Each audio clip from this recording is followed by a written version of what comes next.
The crystal towers of Kalanos Prime gleamed under their twin suns, casting rainbow patterns across the peaceful city below. Dr. Alan Cross stood at his laboratory window, watching children play in the gardens between the research buildings. Their laughter echoed through the air, a sound that had filled this world for thousands of years. Alan had never heard the sound of war. None of his people had. The Kelani were builders, artists, and scientists. They created beauty and knowledge, not weapons or hatred. Their ships explored the galaxy seeking new friends, not enemies. Their cities had no walls, no defenses, because they had never needed them. That changed when the black ships came. Alan was reviewing genetic samples from a distant world when the first explosions shook his building. The delicate crystal instruments on his desk rattled and fell. Through his window he saw something impossible. Dark, angular vessels hung in the sky like metallic vultures. Fire rained down from them, turning the beautiful gardens into smoking craters. The children were no longer laughing. They were screaming. "What is happening?"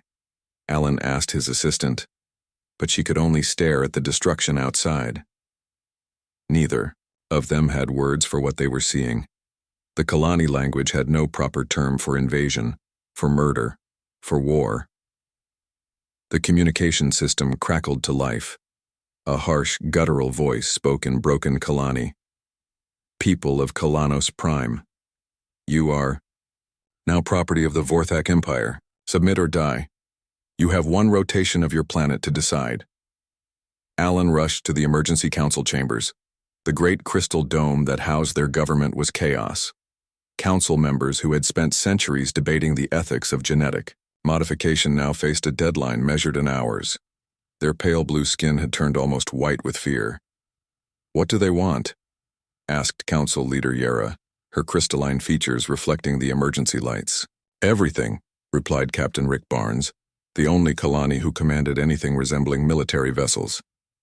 His ships were designed for exploration, not combat. "Our worlds, our people, our resources. The Vorac are conquerors. They take what they want and destroy what they do not. Can we negotiate?" Barnes shook his head. "They destroyed our first 3 diplomatic ships without warning. They do not want to talk. They want to take." Alan studied the tactical displays, showing the enemy fleet. The Vorac ships were crude compared to Kelani technology, but they carried weapons the peaceful species had never imagined. Weapons designed for one purpose: killing. "Our shields will not hold much longer," Barnes continued. "Their ships are old, but they have many of them, and they know how to fight. We do not." The council chamber fell silent. For the first time in their history, the Kelani faced extinction. "We must ask for help," Alan said quietly. "From whom?" Yera asked. "The Altani refuse to fight anyone. The Zephyrians are too far away. The core collective has already denied our request." "What about the humans?" The chamber grew even quieter. Everyone had heard of humanity, the young species that had only recently joined galactic civilization. They were strange, violent creatures who had spent most of their history fighting each other. Most civilized species avoided them. "The humans are barbarians," said Council Member Dex. "They solve problems with force.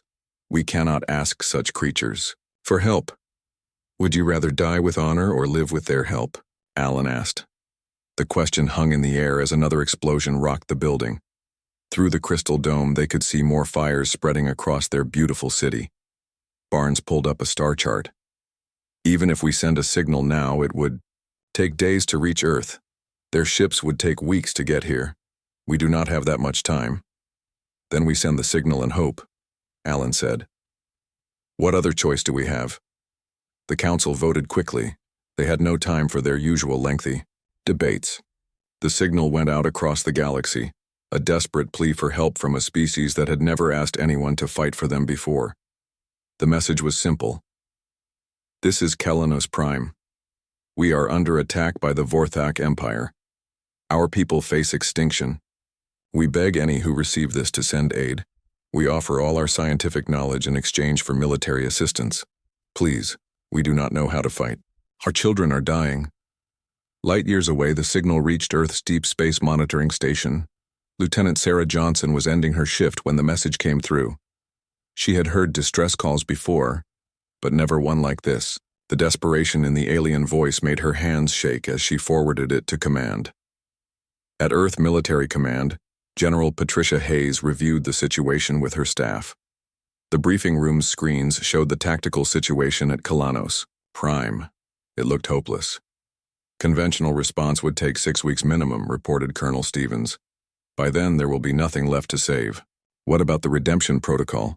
Hayes asked. The room grew uncomfortable. The redemption protocol was Earth's most controversial military program. Instead of using regular soldiers for impossible missions, they used volunteers from the prison system. Murderers, pirates, war criminals, and worse, all given a chance at freedom if they completed missions that would likely kill them. The prototype faster-than-light drive could get them there in 4 days, Stevens admitted. But the crew would be criminals, Hayes finished. I know what they are. The question is whether they can win. She pulled up a file on her personal tablet. Commander Lisa Stone, former Marine officer, serving 3 life sentences for executing civilians during Earth's final internal war. She had been one of Earth's best tactical minds before she crossed the line that landed her in maximum security. Prison Stone was brilliant, ruthless, and completely without mercy when she believed she was protecting innocent people. She was also exactly what the Kelani needed. Get me Stone, Hayes ordered. 2 hours later, Lisa Stone sat in the briefing room wearing prison orange and restraints. She was a small woman with cold gray eyes and scars on her hands from fights with other prisoners. When Hayes showed her the tactical situation at Kalanos Prime, Stone studied it for 10 minutes without speaking. The Vorac fight like ancient Romans, Stone finally said. Honor, formation, direct assault. They expect their enemies to meet them head-on. Can you beat them? Stone smiled, and it was not a pleasant expression. General, you are asking me to take 200 of Earth's worst killers and psychopaths into space to fight aliens who slaughter children. The Vorac have no idea what they've gotten themselves into. The Kelani are pacifists. They have never seen real war. Then it is time they learned what war looks like when humans fight it. Stone leaned forward. I accept the mission, but I want full tactical control and no interference from Earth Command once we launch. Agreed.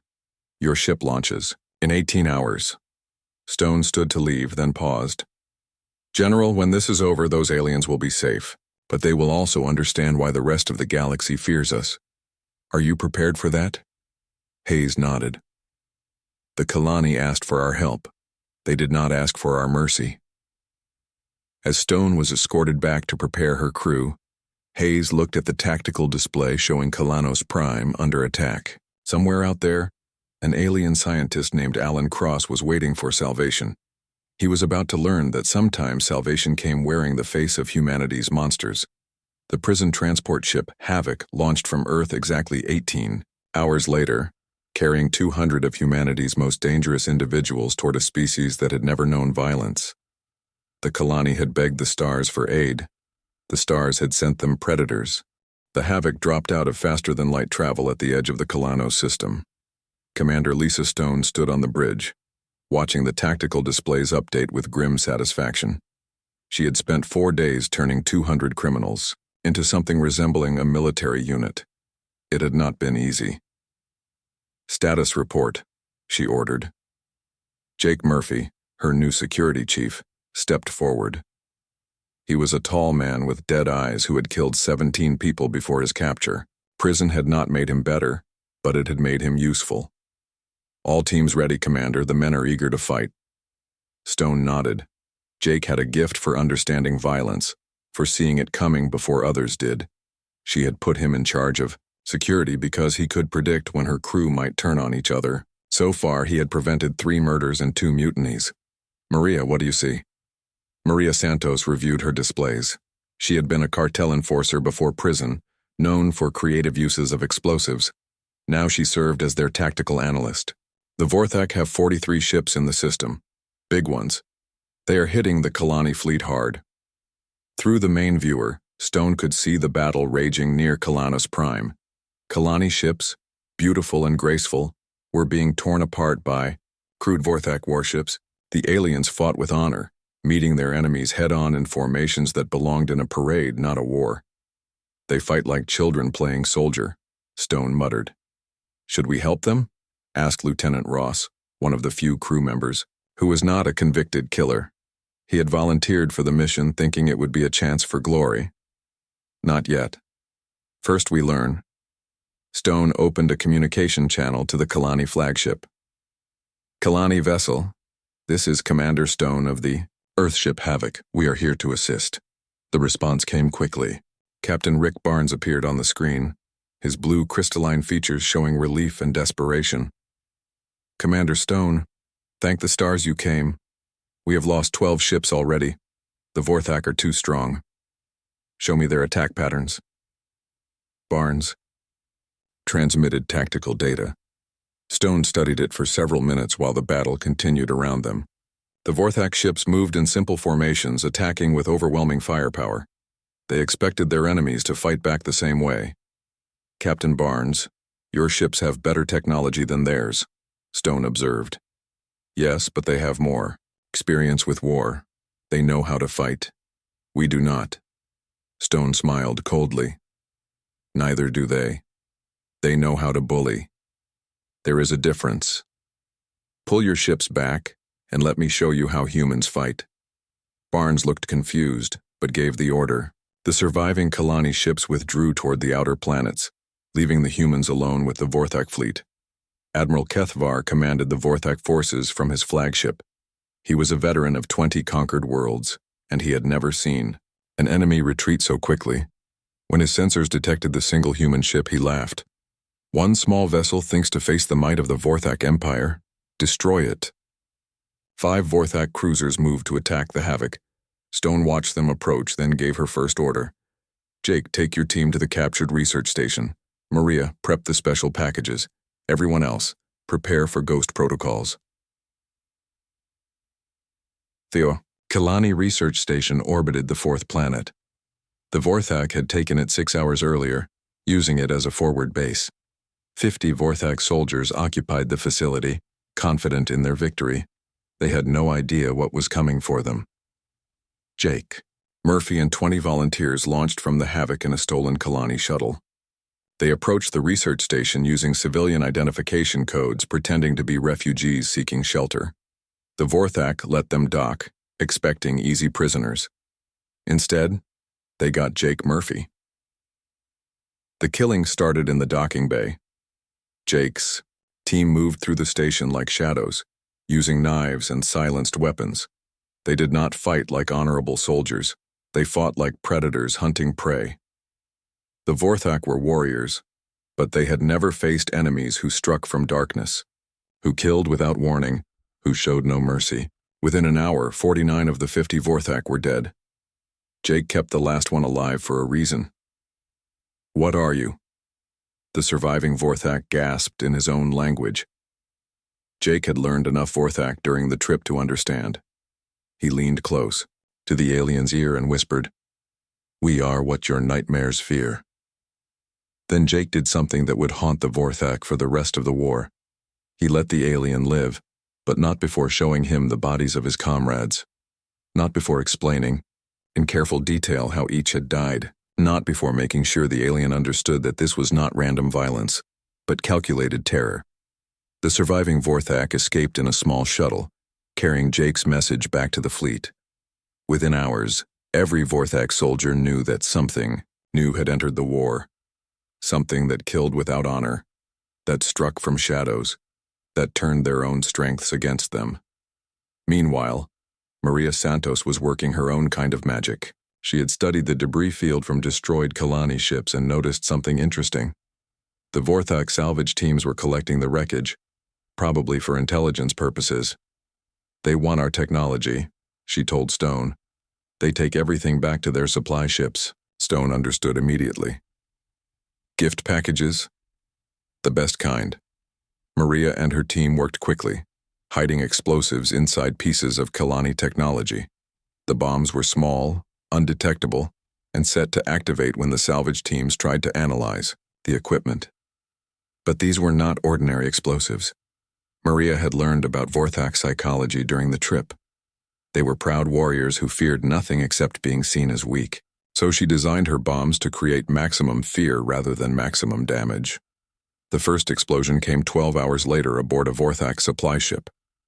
The blast was small, killing only 3 aliens, but it was accompanied by a recording of human laughter and Kelani distress calls. The message was clear. The peaceful Kelani had somehow learned to strike back. More explosions followed. Supply ships, troop transports, even the flagship's cargo bay. Each time, the bombs killed a few Vorac and left behind evidence that the once helpless Kelani were becoming something dangerous. Admiral Kethvar stared at the reports with growing confusion and anger.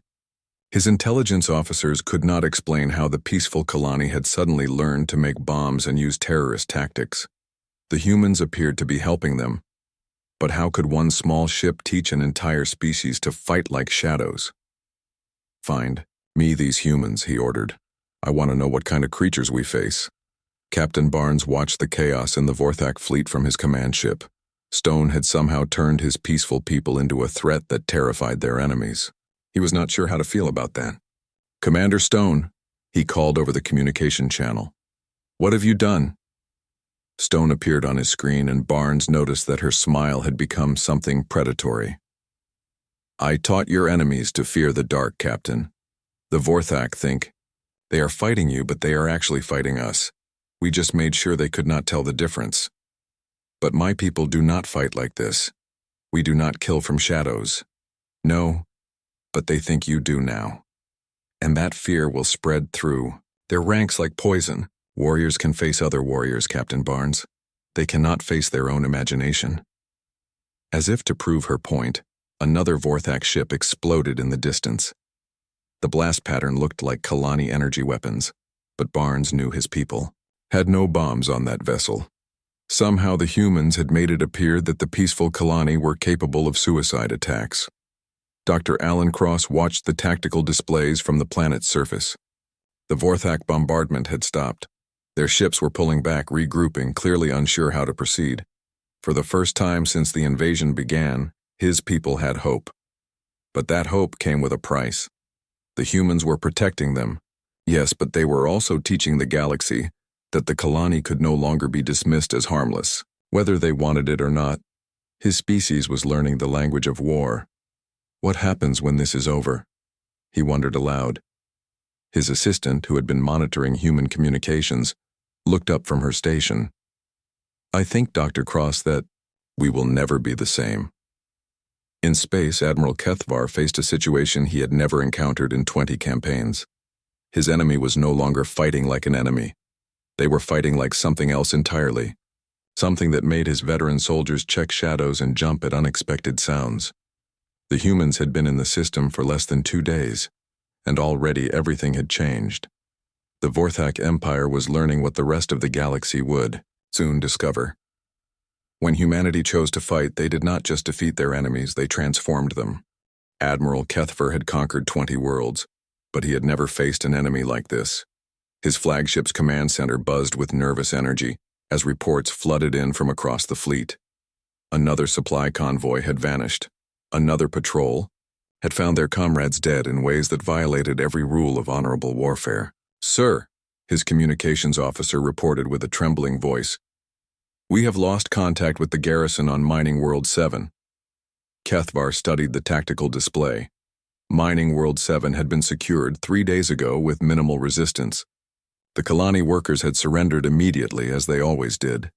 There should be no threat there. Send a patrol to investigate." "Sir, the patrol we sent yesterday has not returned." The Admiral's jaw tightened. In 20 campaigns, he had never lost contact with an entire garrison. His soldiers were trained, experienced, and armed with the finest weapons the Vorac Empire could provide. How could they simply disappear? The answer came 6 hours later when the patrol ship returned with only one survivor. The Vorac soldier stumbled onto the bridge, his eyes wide with terror. "What happened?"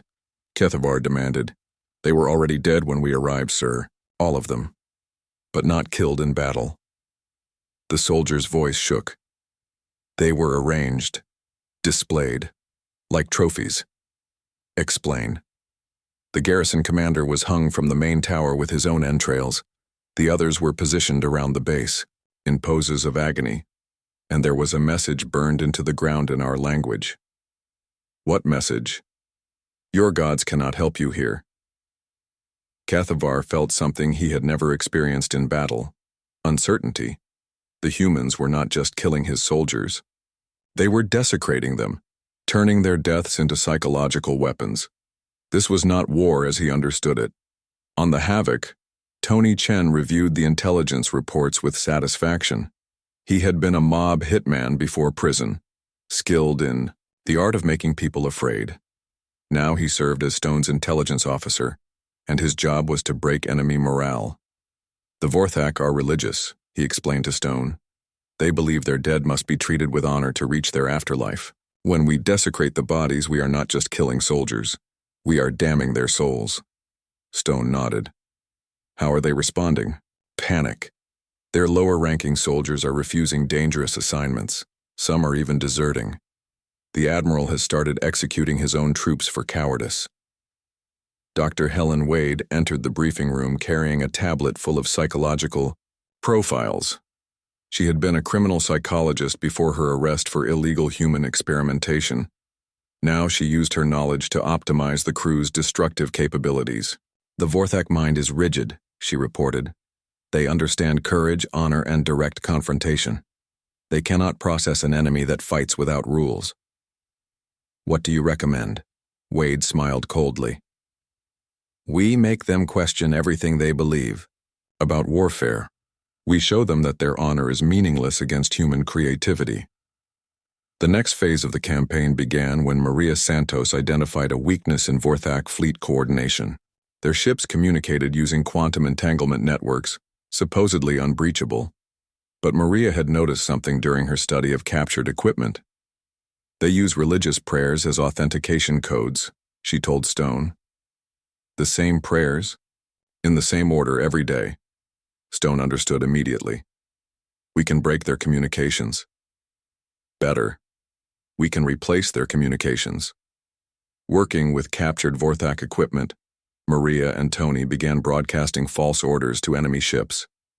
The messages appeared to come from Admiral Kathavar himself, commanding fleet units to withdraw from critical positions or attack their own allies. The psychological impact was devastating. Vorac ship commanders who had served together for years began questioning each other's loyalty. When Captain Thekmore received orders to fire on his own squadron, he refused and demanded confirmation. When confirmation came in the Admiral's own voice, he began to suspect that his fleet commander had gone insane. Meanwhile, Dr. Alan Cross watched the war's progress from Kelani Prime with growing horror and fascination. The humans had been in the system for 1 week, and the tide of battle had completely reversed. The Vorac, who had seemed unstoppable, were now pulling back from forward positions and arguing among themselves. But the cost was becoming clear. His people were changing. Lieutenant Kate Foster, a young Kelani officer, had begun studying human tactical manuals. She approached Cross with disturbing questions about acceptable casualty rates and strategic value of terror attacks. Dr. Cross, she said, I have been analyzing human battle doctrine. They calculate the precise amount of suffering needed to break enemy morale. It is very efficient. Cross studied her pale blue features, looking for some sign of the gentle scientist she had been before the war. Kate, we are not humans. We do not need to think like them. But they are winning. Their methods work.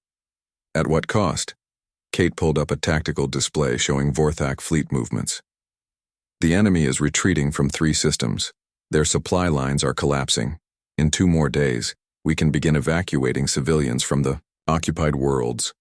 Cross had to admit the results were impressive. The humans had accomplished in 1 week what the Kelani military had failed to do in months. But he wondered what his people would become if they continued learning from such teachers. Captain, Rick Barnes faced the same dilemma from his command ship. Stone had shared human tactical databases with his staff, and they were studying them with frightening enthusiasm. His officers spoke casually about acceptable losses and strategic deception, words that had no meaning in Kelani culture before the humans arrived. "Sir," reported his tactical officer, "Commander Stone is requesting permission to implement Operation Nightmare." Barnes reviewed the operational plan and felt sick. The humans wanted to broadcast recordings of Vorac death screams across their communication networks mixed with religious hymns played backwards. The psychological impact would be enormous, but it would also mark the end of any pretense that this was an honorable war. "Denied," Barnes said quietly. "Sir, the human analysis shows this could end the war in 48 hours. Barnes stared at the tactical display showing his beautiful homeworld surrounded by the fires of war. His people were dying every hour the conflict continued. The humans offered him victory, but at the price of his species' soul. He approved the operation. Admiral Kethvar was reviewing casualty reports when the broadcast began. At first, he thought there was interference in the communication system. Then he recognized the voices. They were his soldiers, his loyal warriors, screaming in agony as they died. But mixed with their death cries were the sacred hymns of his people, played in reverse, turning prayers into curses. The broadcasts continued for 6 hours, flooding every communication channel in the Vorac fleet. Soldiers who had never shown fear in battle began weeping. Officers who had commanded with absolute authority started questioning their own orders. "Sir," his communications officer reported with tears streaming down his face, "the crews on decks 7 through 12 have barricaded themselves in their quarters. They refuse to come out."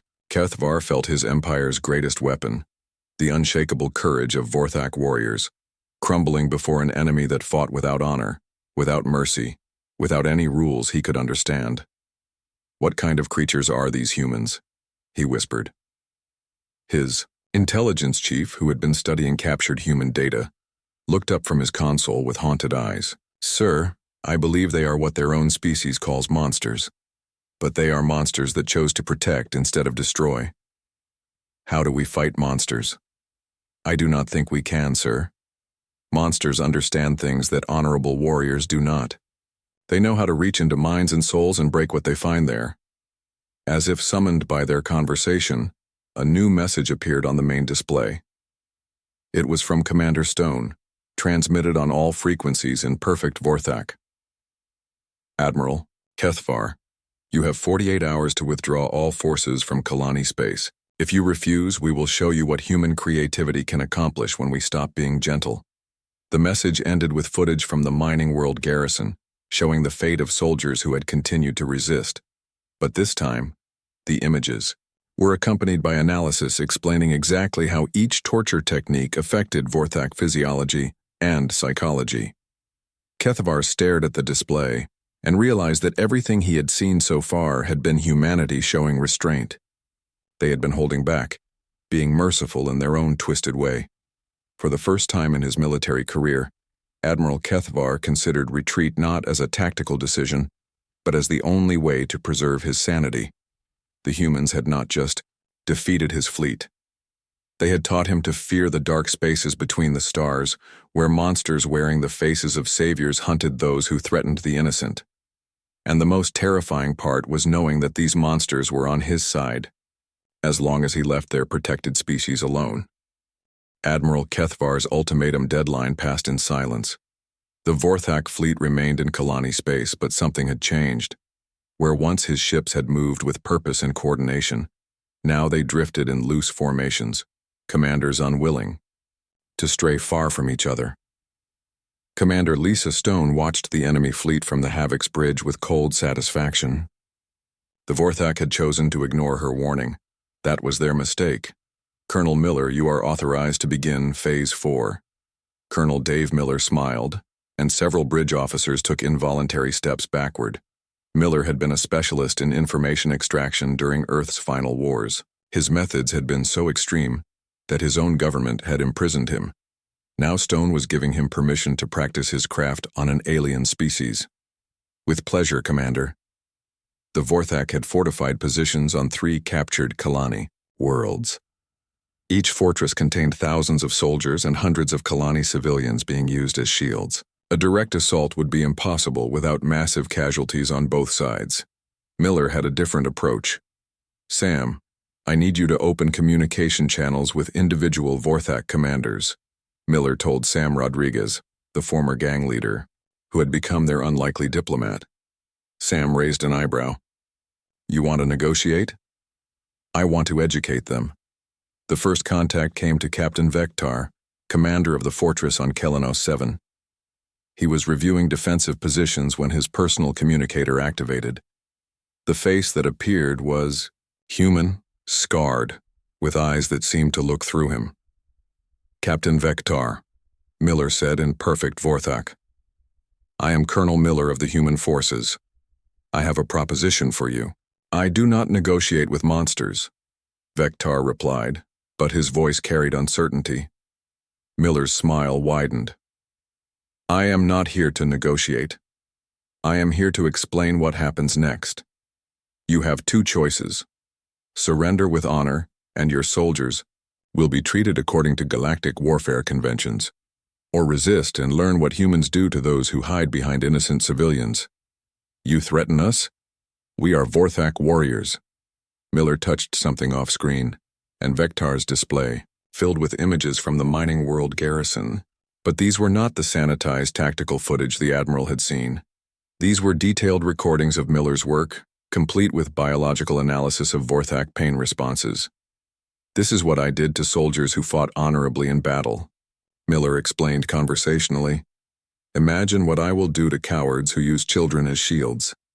The transmission ended, leaving Vectar staring at a blank screen. Around him, his officers had gone silent. They had all seen the recordings. They all understood what was coming. Similar conversations took place with the other fortress commanders. Miller did not threaten them with death, something warriors could face. Instead, he promised them something far worse, that their suffering would become entertainment, their deaths would become art, and their names would become synonymous with failure throughout the galaxy. On Kelani Prime, Dr. Alan Cross monitored these communications with growing alarm. He found Lieutenant Kate Foster in the Military Analysis Center, studying human psychological warfare techniques with disturbing enthusiasm. "Kate, what are you doing?" She looked up from her displays with bright, eager eyes. "I am learning, Dr. Cross. The humans have developed warfare into a science. They understand exactly how to break an enemy's will to fight." Cross examined her workstation and felt sick. Kate had been creating psychological profiles of Vorac commanders, identifying their fears, their weaknesses, their pressure points. She was learning to think like the humans. "This is not who we are," Cross said quietly. "It is who we need to become if we want to survive." Kate pulled up tactical analyses showing human effectiveness ratings. "In 2 weeks they have accomplished what we failed to do in months. Their methods work." "At what cost?" Kate's expression hardened and Cross saw something alien in her pale blue features. "At the cost of our enemy's comfort. I think that is acceptable." Cross realized with horror that the war was not just changing how his people fought. It was changing who they were.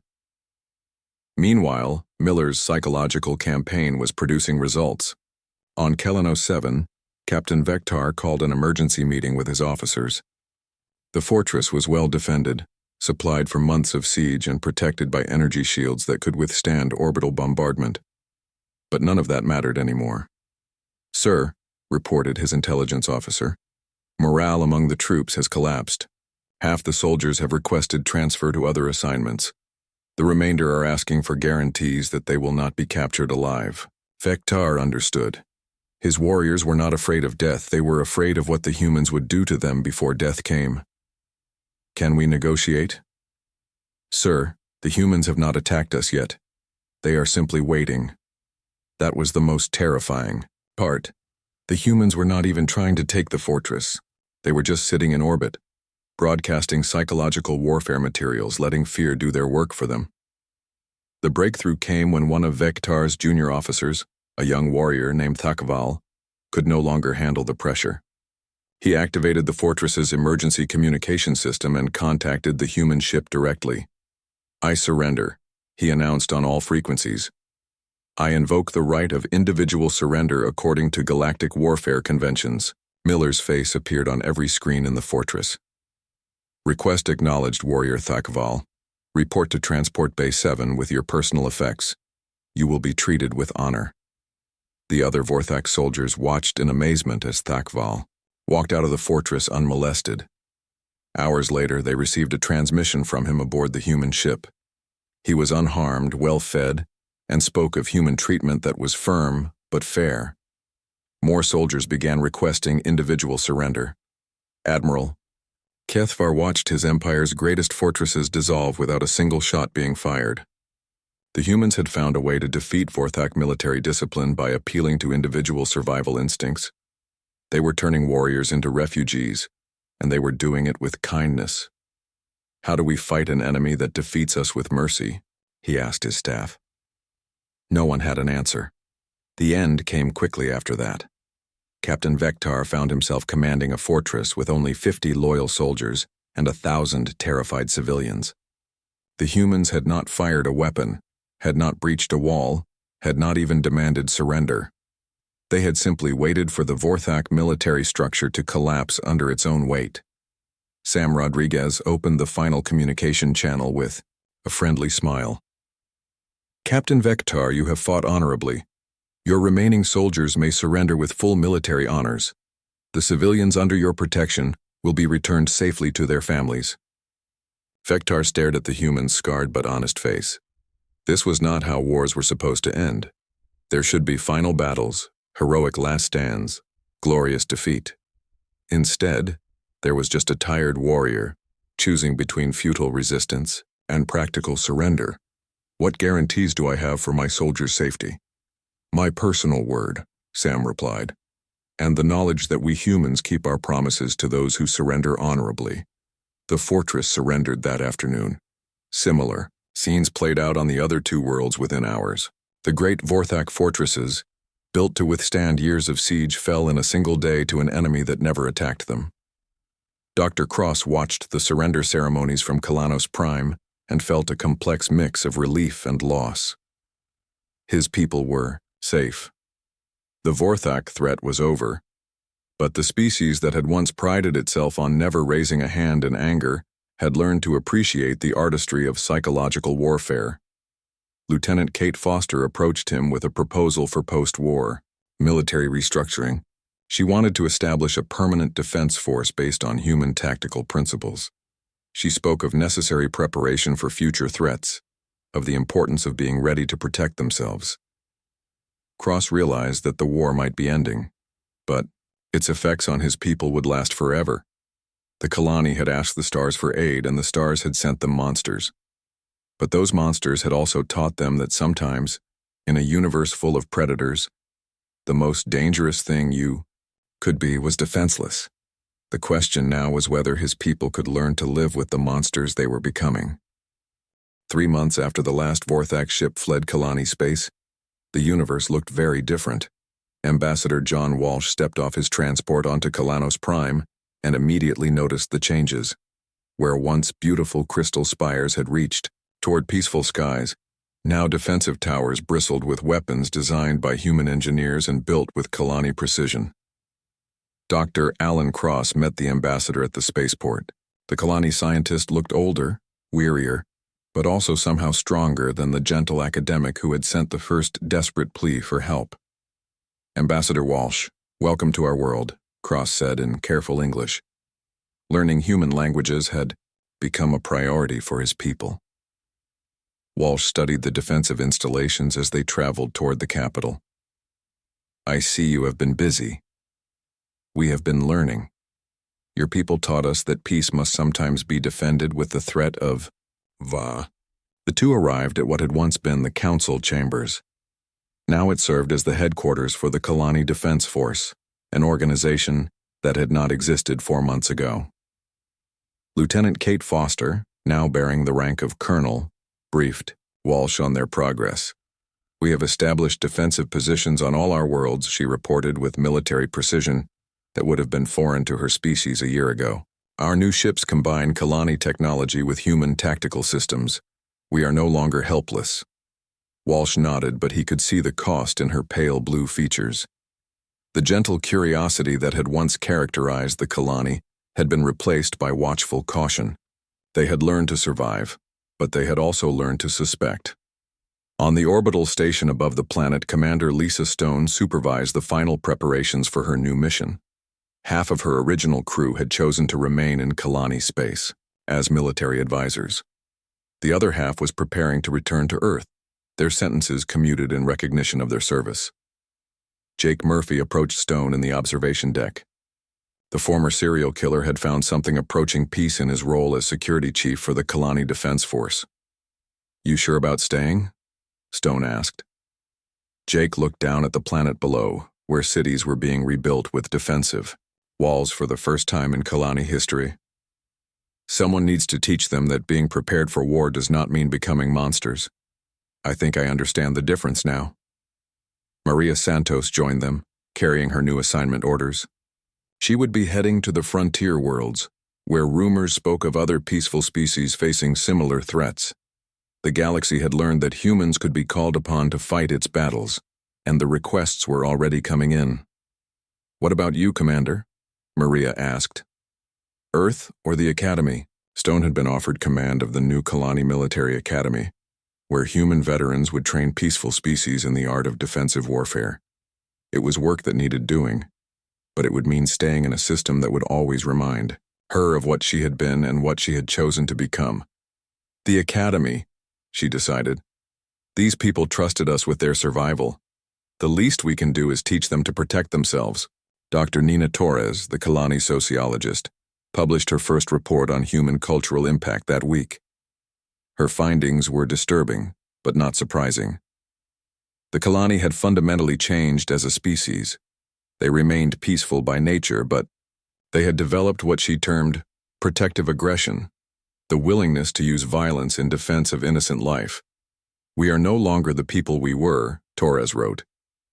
"But perhaps that innocence was a luxury we could not afford in a universe that contains predators."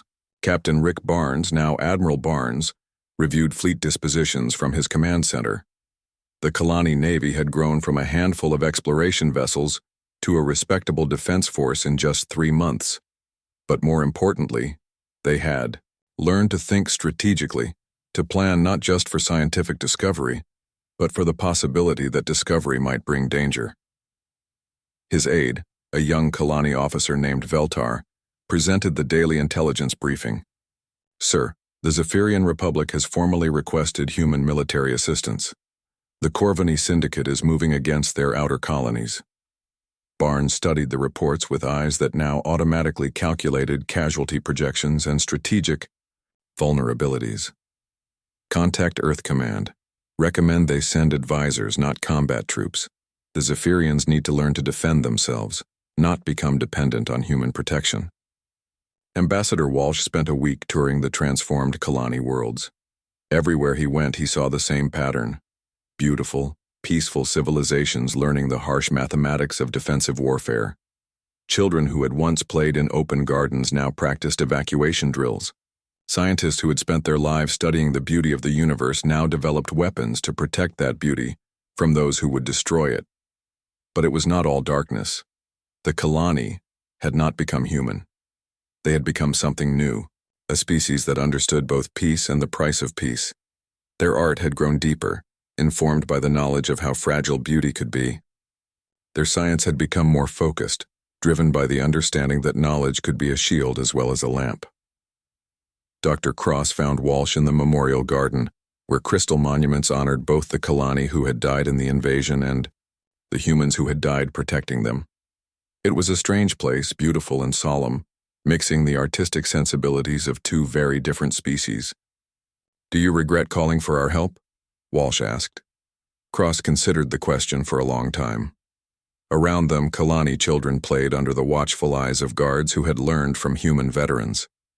The children laughed and ran as children always had, but their games now included roles like defender and protector. "We begged the stars for aid," Cross said finally. We thought we would receive saviors who looked like the heroes from our stories, noble, pure, fighting with honor and justice.